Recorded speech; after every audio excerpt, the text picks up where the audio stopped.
It's a gift from the people of Palestine to someone who came in peace. Subhanallah.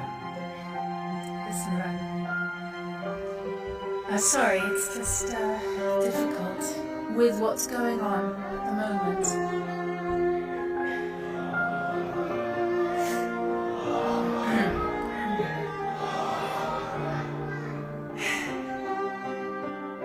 So, I was there for the whole of Ramadan as a non-believer in 2008. I had my arms showing, my hair was out, my sense of modesty wasn't exactly what we might appreciate.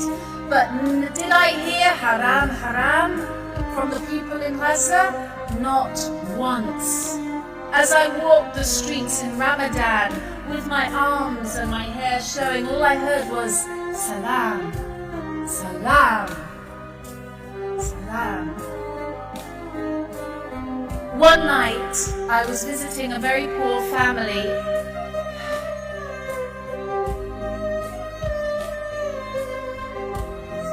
In a place called Rafah, which pretty much doesn't exist anymore.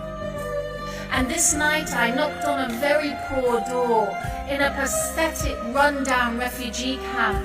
And the lady opened it like this. Assalamu alaikum rahmatullahi wa barakatuh. Memeluk. Welcome.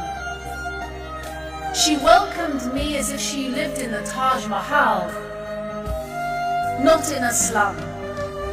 And her face was so bright, and I wonder if she's alive and okay now. Her face was so bright, and I know now the word for it is nur. Her face was full of nur. And I went into her home, and what was her home, brothers and sisters? One single cement room, cement floor, cement walls, and nothing in it at all. Nothing but some old mattresses that she, her husband, his parents, and their children all slept on at night. And I felt angry at this Islam. I couldn't understand, why would people fast? Why would any deity make people go hungry who were already hungry? And I said to this mother of Rafah refugee camp, why do you fast in Ramadan? What is the point? You say your God makes you do without food for 30 days, but on day 31 you have no food. You say your God makes you thirsty for 30 days, but on day 31 you only have dirty water or no water. What's the point? Why do you fast? And this mother looked at me and she said, well, I fast in Ramadan to remember the poor.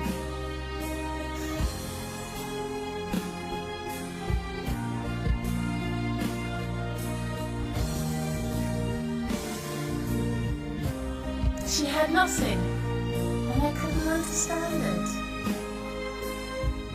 How could she be fasting for other people? How could she remember other people's poverty when she had nothing? And at that moment, a thought came into my mind, if this is Islam, I want to be Muslim.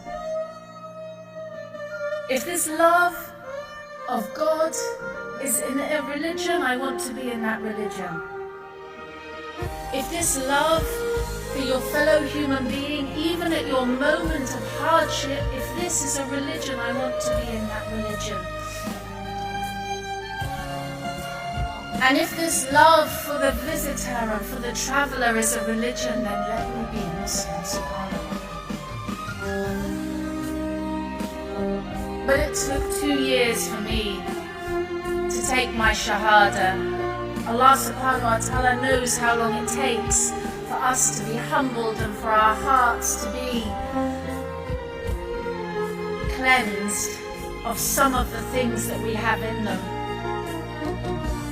And I just want to say now that The most said word in Gaza right now is Alhamdulillah. Do you know that? Wallahi. The people run into the streets,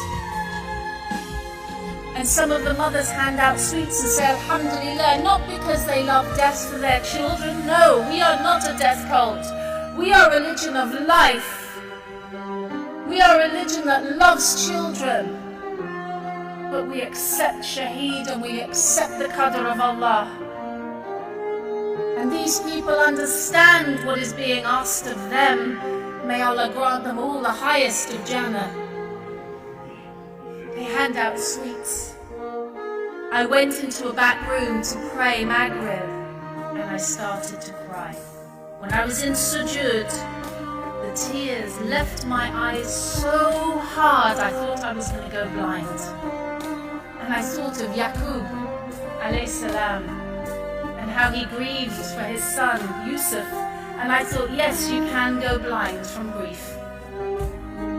And this mother put her hand on my shoulder and said, Miss, why are you crying? I said, I'm crying for you. I'm crying because your children are going to keep getting killed and nobody's doing anything. And I'm crying because the world knows and they're not going to help you, and I'm crying because I'm here and I can't help you. And she looked at me strangely and she said, you're crying for us? I said, yes. She said, but we're so happy. She said, we have Allah, and Allah loves us. And He's told us that if we are steadfast and patient, it's Jannah.